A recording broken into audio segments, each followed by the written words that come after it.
you ready to go beyond the basics of marketing? I'm Alan Hart, and this is Marketing Beyond, where we talk about the questions that spark change and share ideas that challenge the status quo. Join us as we explore the future of marketing and its endless potential.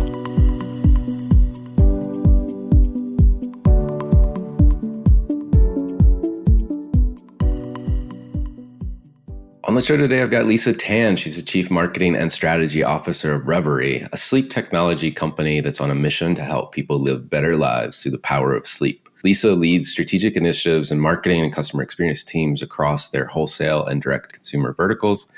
And she's got 2 decades of strategic marketing and management consulting experience. A passion of hers, which we talk about, is the Reverie Innovation Summit, an annual event designed to spark new perspectives in the sleep industry. On the show, of course, we talk about sleep and how its role in marketing and whether she's marketing products or marketing better sleep. We talk about the role of technology in marketing and how events can help power your channel partner relationships. That and much more with Lisa Tan.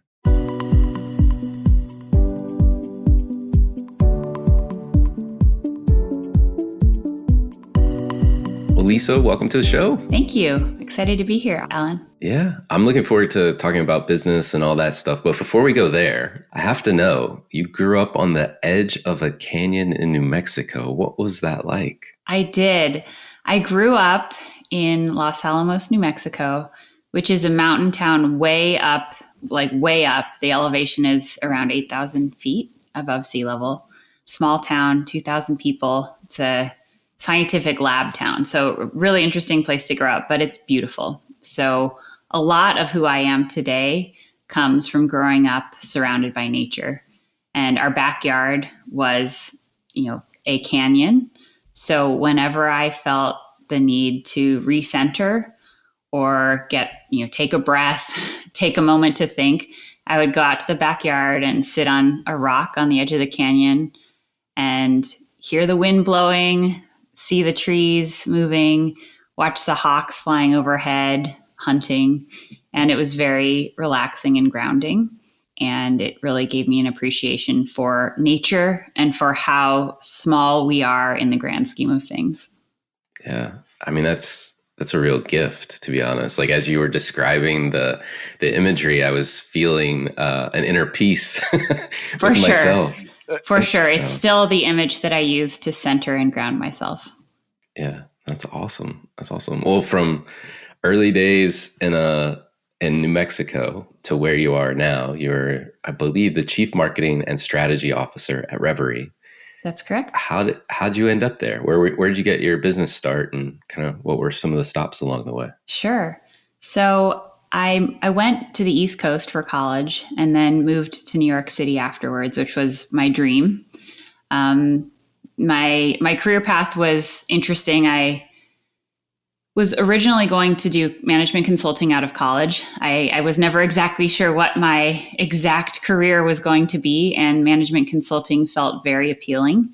So I signed up for that, got a great offer coming out of college. And then the internet bubble burst.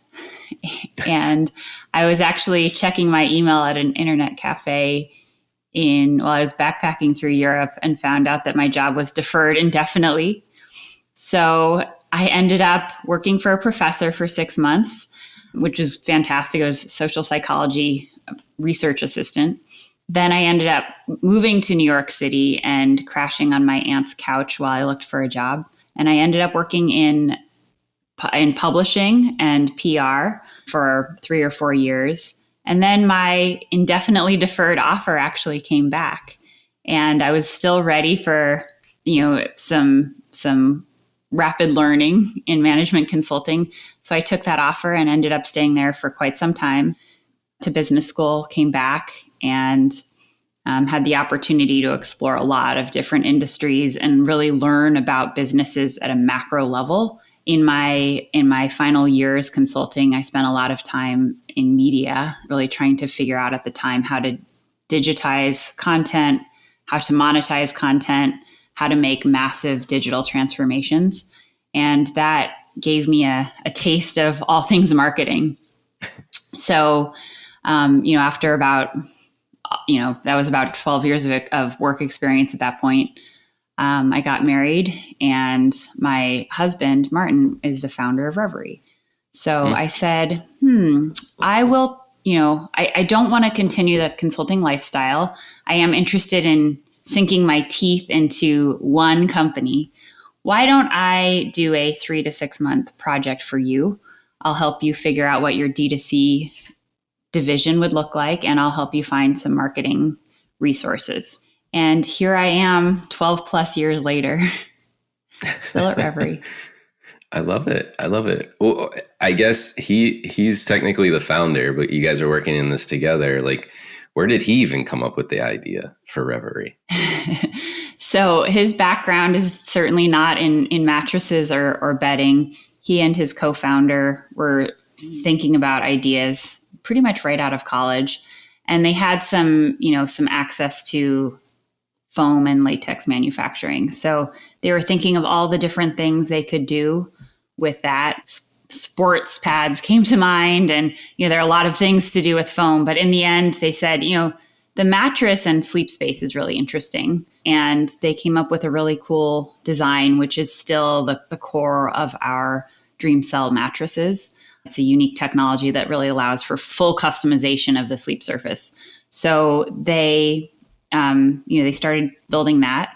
In the meantime, at trade shows around the globe, Martin was intrigued by adjustable bases. They were becoming more and more popular in Europe as a lifestyle product. And so he started figuring that out, got really into the engineering of the product, and ended up building some prototypes that eventually he started manufacturing for large brands like Tempur-Pedic. So that was the start of Reverie, really, as a sleep technology company. And really, the company got its boost in the early days through doing a lot of manufacturing for large mattress brands. Gotcha. It was also an interesting time because the category itself is still not a very well-known category. Most people don't go into a furniture store seeking out an adjustable bed, but they're introduced to the category as a lifestyle product for them when they go shopping for a mattress. So, it's been an interesting ride over the past 2 decades to see the evolution of the category and to see an increase in customer awareness of adjustability as something that everybody can benefit from underneath their mattress. Right. Well, so you've got, I guess, bed technology, sleep technology at the core. What does the organization look like today? It sounds like you've got mattresses, you've got adjustable bases. Yes. And kind of give me the size and the scope, if you will, a little bit. Sure. So the organization has been through many different variations over the years.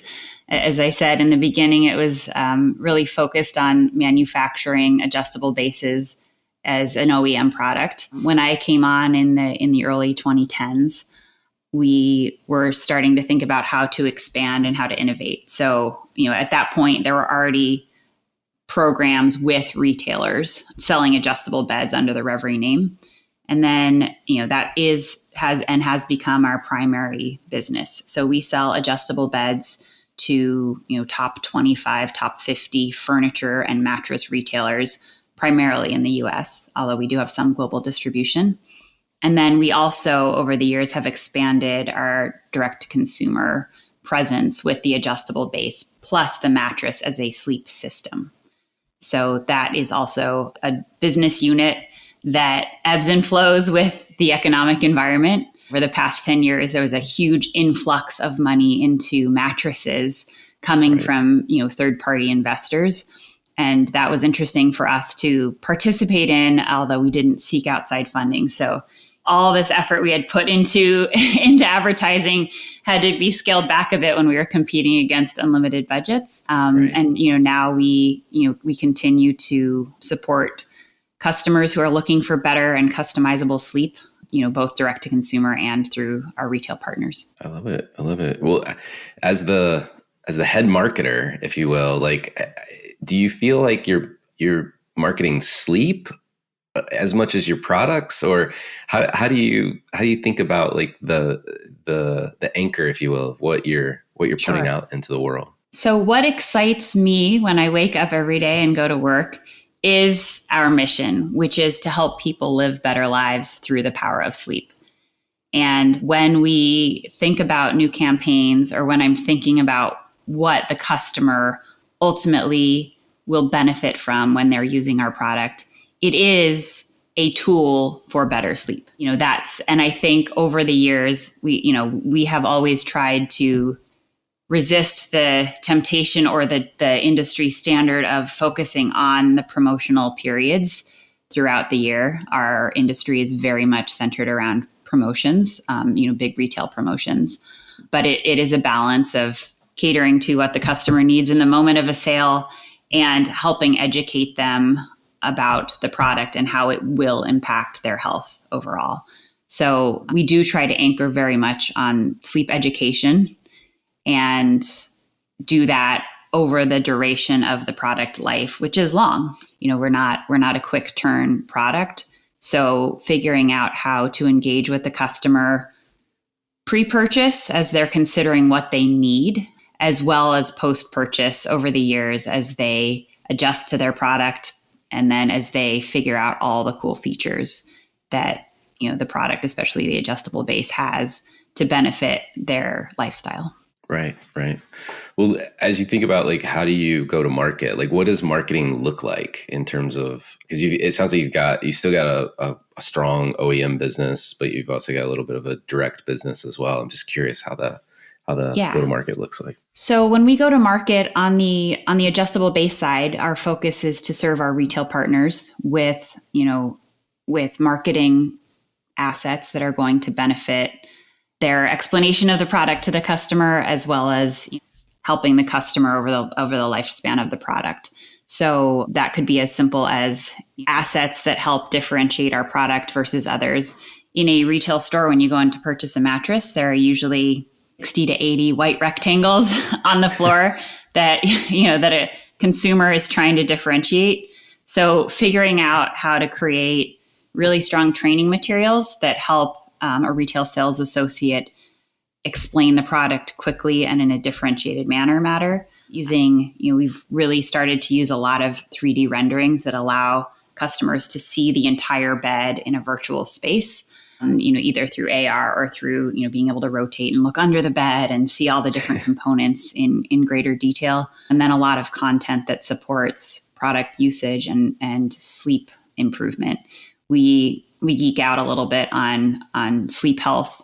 We have some really cool quizzes that we've developed with sleep advisory board members to make sure that as you think about what is going to improve the quality of your sleep, you're considering your sleep environment, your habits, and of course, the tools that you use, which would include a mattress and an adjustable base.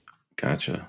And then in terms of when you are selling direct to consumer, how does that take shape? Yeah, so that's where we really spend a lot of time emphasizing sleep. And our best and easiest customers to acquire are the ones who already appreciate how important sleep is. Often they are at a point in life where they don't wake up feeling great every morning. Maybe they wake up with back pain, or they're constantly exhausted because they're trying to juggle a very rigorous profession as well as a demanding family life. Often they are a couple who has very different body types and sleep preferences and sleep needs. And that's where we can speak their love language when it comes to sleep products, because very few couples have the same sleep needs or preferences. And if we can deliver one thing to each person on each side of the bed, we know that they're going to be happier in their nightly routines. I'm laughing and smiling because I'm hearing my wife in my ear, metaphorically hearing her in my ear, that we should really try one of these because you need to be a little elevated for obvious reasons. And I'm tired of hearing you.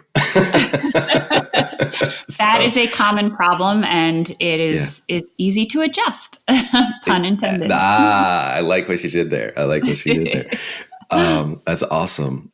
Well, as you think about marketing, whether it's in partnership and sales enablement through like retail partners or it's direct to consumer, what role does technology or like a tech stack or technology in general play as it relates to marketing for you? A lot. And I've found that over the past 5 to 7 years, my role has very much been one of working closely with with my IT partners on what our tech stack looks like and how we're going to deliver on that in a way that is relatively easy and affordable to implement, easy to train on, easy to manage data within or without. Because I think as a 20-plus-year-old company, the legacy data that we have can become a burden as we think about our tech stack. That's definitely always a consideration, but our tech stack matters.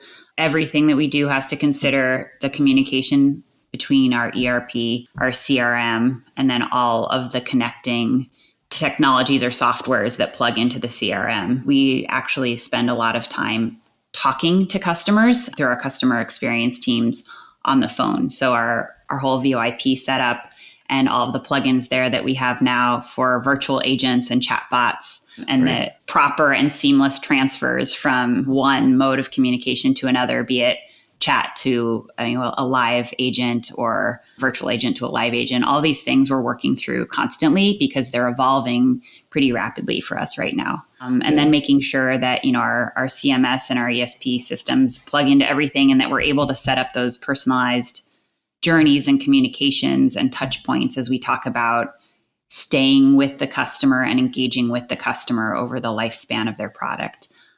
Especially because often we are not actually touching the end consumer until maybe even several years into owning the product, because they'll call us with a product question or a service issue, and that's the first time that we engage with them. Interesting. I mean, I hadn't thought about that, but you're right. Like if you're delivering it through retail partner and they take delivery of it, it could be because hopefully beds last many years. Right. Do you think about like registering them as customers like earlier on in the process? Like, I'm just curious how that works. Yes. So the ideal for us would be that a customer registers their warranty when they purchase the product. Gotcha. And we have there are two things that are very important to us in that delivery package. And we label them very clearly. So one is the manual that has the product information on it, the serial number and the product code. And then a bright fluorescent yellow sheet that says, please hand this to the customer, and has a QR code to register your warranty.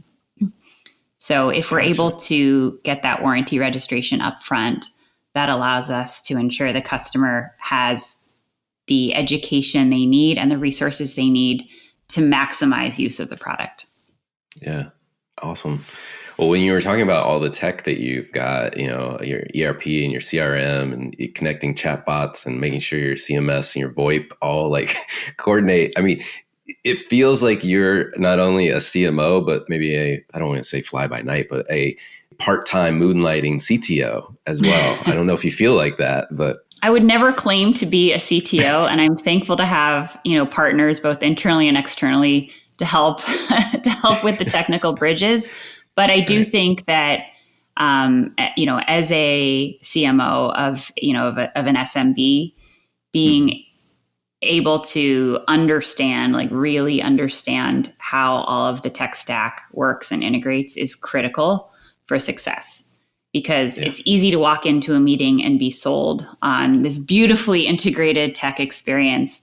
And I have learned over the years that it is not as easy or as pretty as it sounds. And there is always coding involved. And, code is very much like a fingerprint. So, you get too customized and you're not in a good position. You do too much off the shelf and nothing speaks to each other. There really is this balance of truly understanding what the need is and then working with the right teams to figure out how to make sure that those needs are met. Beautifully architected. You'll be a consultant one day. Consulting has definitely helped me throughout my career. So I'm very grateful for having that as as my training ground. I love it. I love it. When we first met at a trade show event, you mentioned the Reverie Innovation Summit. And I was just like blown away by what you're doing there. And it's not your normal event, your normal kind of corporate thing. Can you share, with the audience a little bit about like what it is and why it matters? Absolutely. So this year we will be putting on our 6th Reverie Innovation Summit. And this is an intentionally small gathering where we invite our top retail partners to spend a day with us focusing on innovation. And every year the theme changes a little bit, but what is always the case is that we want to bring in speakers and programming that share amazing innovation stories that mostly have nothing to do with the bedding or furniture industry. And the reason we do this is because it's so easy to get caught up in the day-to-day, especially when there are a lot of things grinding you down. In our case this year, that would be constant flux of the tariff situation. And being able to step away and spend time with retail partners, learning about the way that other companies approach problems, and being inspired by people who are truly doing things differently helps us, just take a breather. So it's a bit of, hey, let's take a breather and step back.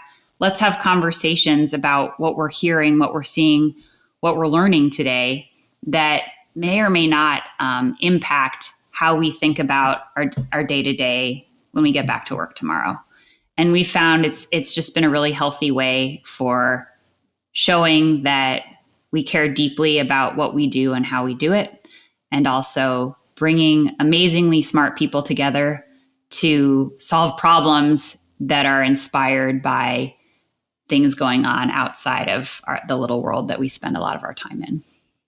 Oh, it's a lovely idea and that you've executed. Like this will be your 6th year. Yes. Like, where did you get the idea to start something like this? Where did we get the idea? That's a really good question. I think the first time we did it, we were coming up with a bunch of really cool innovations. We had an app and we had sleep tracking and all these things like 2012, 2013, 2014. And they were so cool and innovative, but they were not things that, our retail buyers were necessarily ready to commit to or price into their product. So I think that initially sparked the idea of, well, let's get some feedback. So the first year that we did the summit, it was really more of a product showcase of all these innovations, of all these features that may or may not, that were all innovative, but were they appropriate for the bed? Right. So that's what we did the first year and got a lot of feedback. And then from there, we started, shifting into more programming and looking even more externally. And I think we've spent a lot of time internally doing that. So being able to share our philosophy and that value of pushing innovation with our partners has also been a big part of showcasing who we are as a company as well.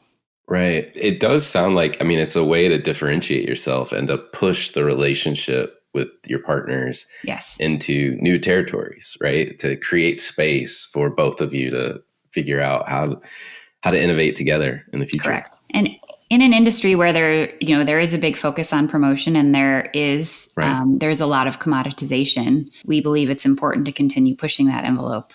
The bedding industry is much smaller than it should be, considering that everybody sleeps on a mattress every night. Right. The fitness, the coffee, the fast food service. They're all much bigger than the bedding industry, and I think that speaks to how consumers and retailers currently value sleep products. So we always want to push the envelope and try to do more. Cool. Well, one of the things we love to do on this show is to get to know you a little bit better. We know where you started your journey as a little person growing up on the edge of a canyon to reflect and center yourself. And that might have something to do with my next question, which is my favorite question to ask, is has there been an experience of your past that defines and makes up who you are today? One experience that defines who I am. I think I spoke a little bit to just, the environment I grew up in mattered. My early career start that was sort of a stop and start and a lot of job changes over a short amount of time was a big impact on who I am today. I also think if I think back to one thing that impacted me from an early age and has continued throughout life, it would be as a child, I felt like I spent a lot of time in the car. Part of that was growing up in New Mexico where everything is a drive. And I was also the youngest child. So I was always tagging along to my older siblings' activities. But we did do a lot of road tripping. And when we went on a family vacation, it was usually fairly unscheduled. And we ended up doing a lot of walking through cities, wandering. I have a great appreciation for that now, not necessarily always having everything set in stone, but being able to step back and enjoy the ride and enjoy the journey. So as a result, I tend to be a pretty keen observer of what's going on around me.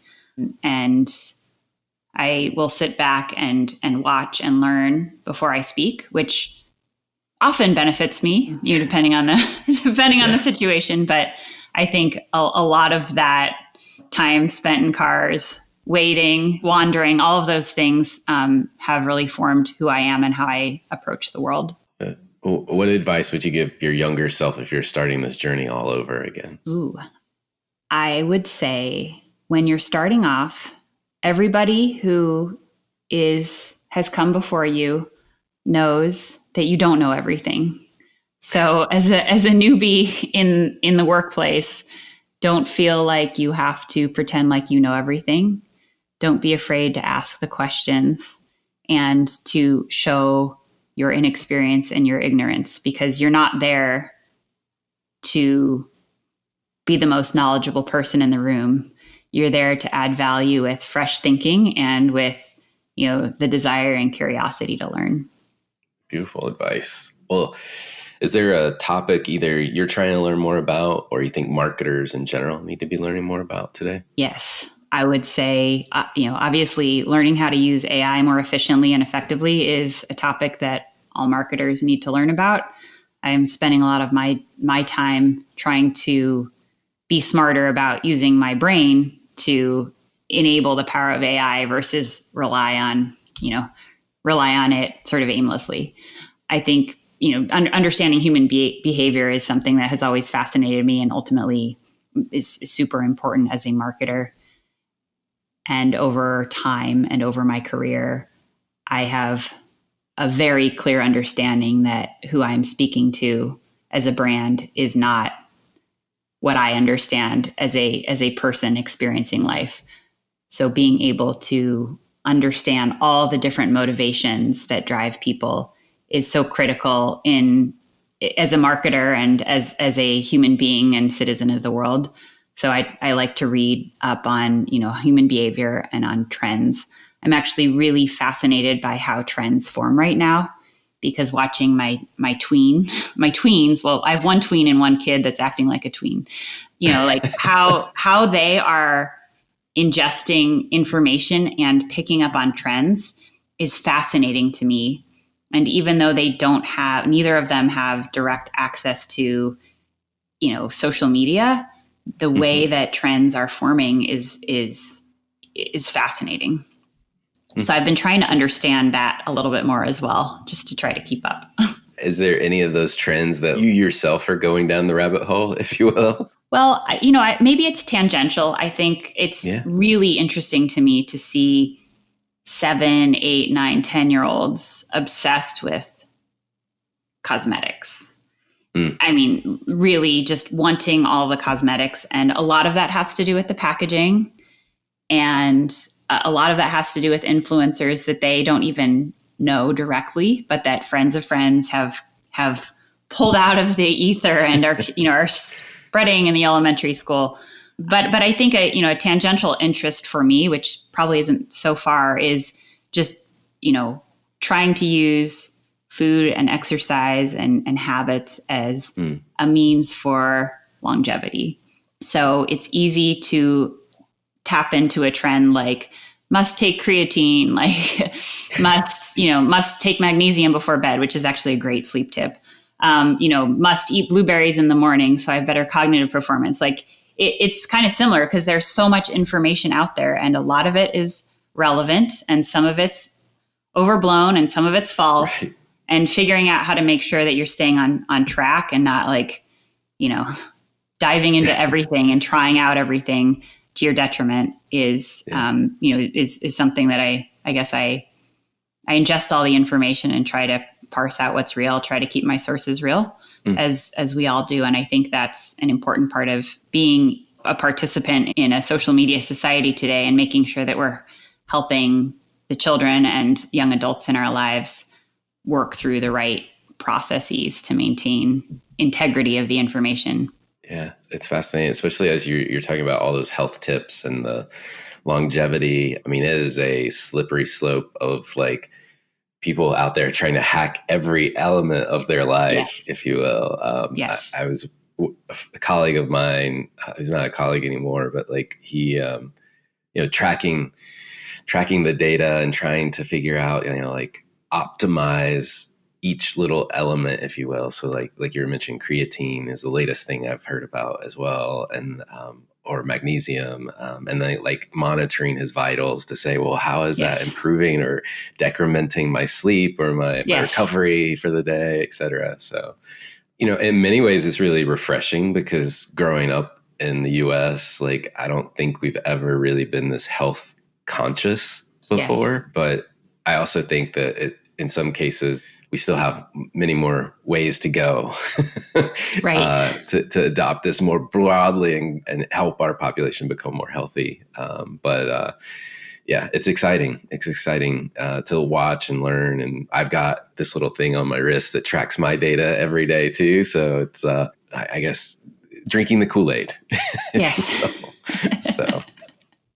Well, my last question for you, what do you think is the largest opportunity or threat facing marketers today? So I already mentioned AI, but I think that the biggest opportunity and threat to marketers today is AI. It's really important that we continue to use it critically. It's important to remain a critical and creative thinker when using AI. And I am already so thankful for all the things I've been able to do and all the processes I've been able to expedite and all the leaning out we've been able to manage and create more with AI. But I think there's also a risk and a downside. There was an article I came across the other day. It was an MIT study that said something like 80+% of people who wrote an essay using AI couldn't remember what they wrote, right after writing the essay. And that's the scary thing about relying heavily on a tool without really putting the thinking into it. So for me, as I think about what my team needs to know and understand as we build these things out, is the creative brief still matters very, very much. The prompting really matters very much, and spending time to learn how to do those things effectively and to take the time to do them right is so important. No, I agree with you. And I love the notion of like, you said earlier, and when you mentioned AI originally, like using my brain better to use AI, right? And it does seem to be like, at least for now, we'll see what the AI does in the future, but human plus AI is the only way to drive this forward. Yes. And it to your point, it does take a lot on the human to understand how to get the most from it. So yeah, absolutely. I totally agree. Well, Lisa, thank you for coming on the show. I really appreciate it. You bet. I enjoyed our conversation today, Alan. The views, thoughts, and opinions expressed are the speaker's own and do not represent the views, thoughts, and opinions of Deloitte. Material and information presented here is for general information purposes only and does not imply endorsement or opposition to any specific company, product, or service. Hi, it's Alan again. Marketing Beyond is a Deloitte digital podcast. It's created and produced by me with post-production support from Sam Robertson. If you're new to Marketing Beyond, please feel free to write us a review and subscribe on your favorite listening platform. I also invite you to explore the other Deloitte Digital podcasts at deloittedigital.com/US/podcast and share the show with your friends and colleagues. I love hearing from listeners. You can contact me at marketingbeyond@deloitte.com. You'll also find complete show notes and links to what's discussed in the podcast today, and you can search our archives. I'm Alan Hart, and this is Marketing Beyond.